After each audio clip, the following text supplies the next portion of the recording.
ایمان کا litmus test کیا ہے؟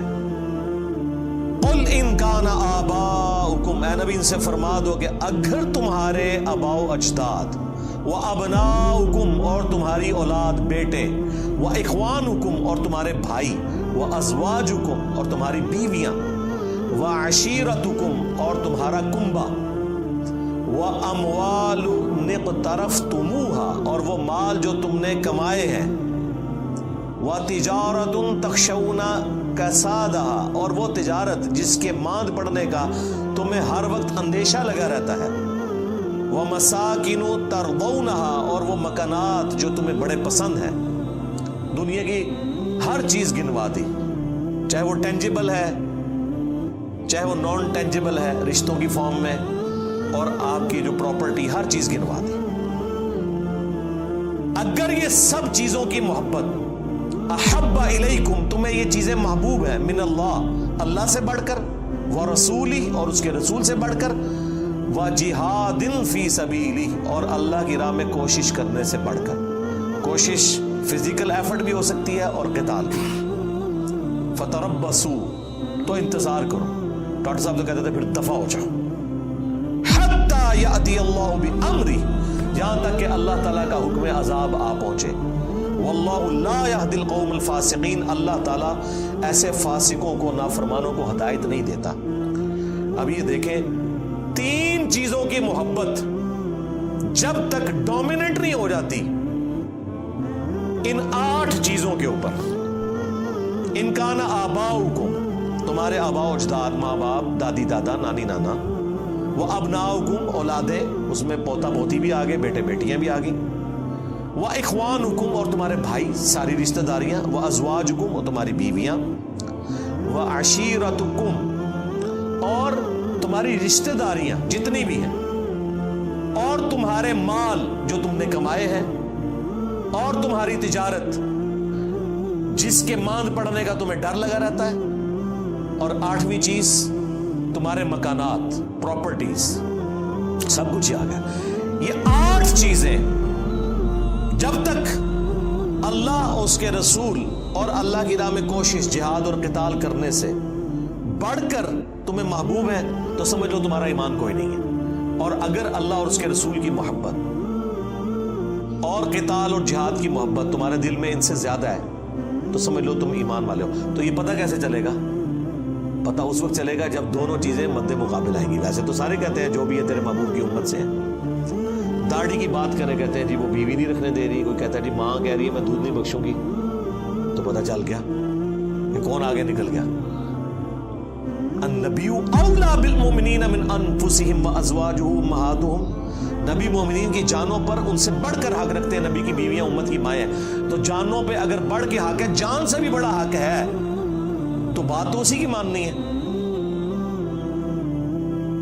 اور اللہ کی محبت وہ تو اہل ایمان کے ایمان کی بنیاد ہے، والذین آمنوا اشد حبا للہ، اہل ایمان کی تو نشانی ہے کہ وہ شدید ترین والہانہ وارفتگی میں، دیوانگی میں اللہ سے محبت کرتے ہیں۔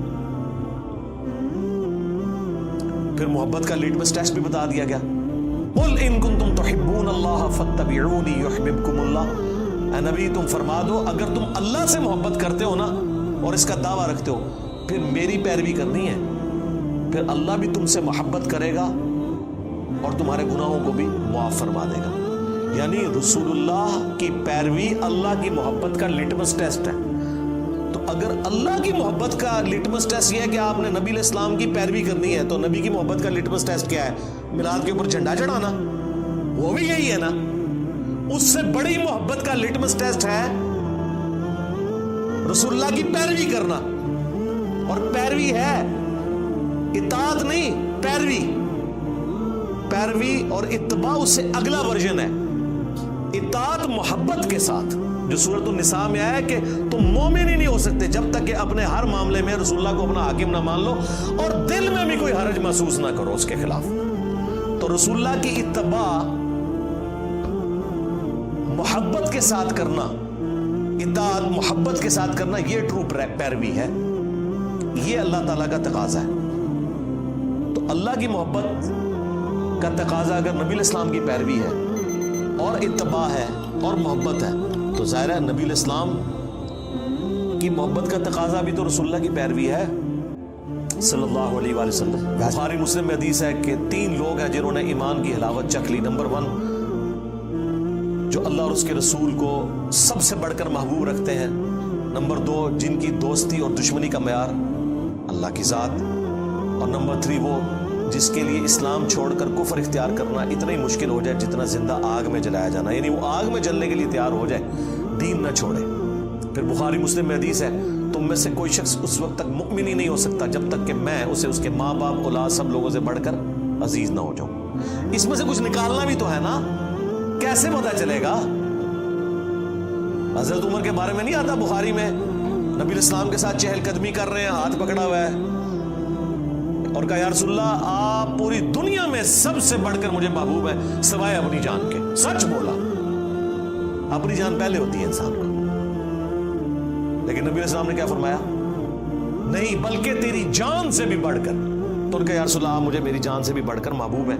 تو آپ نے فرمایا ہاں اب تیرا ایمان مکمل ہوا عمر. تو اس میں سے نکالنا کیا ہے؟ نکالنا یہ ہے کہ پوری دنیا ایک طرف ہو, اللہ کے نبی دوسری طرف ہو. آپ نے اللہ کے نبی کی بات مانی, یا میری زبان میں میرے نبی سا ہے ہی کوئی نہیں, تیرے بابے تھے شاہی کوئی نہیں, یہ مطلب ہے اس کا. یعنی ہم لوگوں کو قرآن و سنت کی تعلیمات بتاتے ہیں, یہ کہتے ہیں بزرگوں نے یہ فرمایا. جی بزرگوں کو قرآن و حدیث نہیں آتا تھا, جی حقیقت تو یہی ہے, لیکن یہ آپ بات سن نہیں سکتے. قرآن و حدیث نہیں آتا تھا کیونکہ دنیا دار نے کبھی چشتی رسول اللہ یا اشرفی رسول اللہ کلمے کو صحیح نہیں کہا, دیندار لوگوں نے صحیح کہا ہے. تو لگتا ایسے ہی ہے کہ وہ بالکل ہی گئے گزرے تھے, عقل سے آ رہی تھے. وہ جی کلمہ پڑھا ایک نہ دن جنت میں چلے جانا ہے. جی نبی الاسلام سے بھی ذرا پوچھ لیں, صحیح بخاری کی حدیث ہے میری پوری امت جنت میں جائے گی سوائے اس کے جس نے جنت میں جانے سے انکار کر دیا.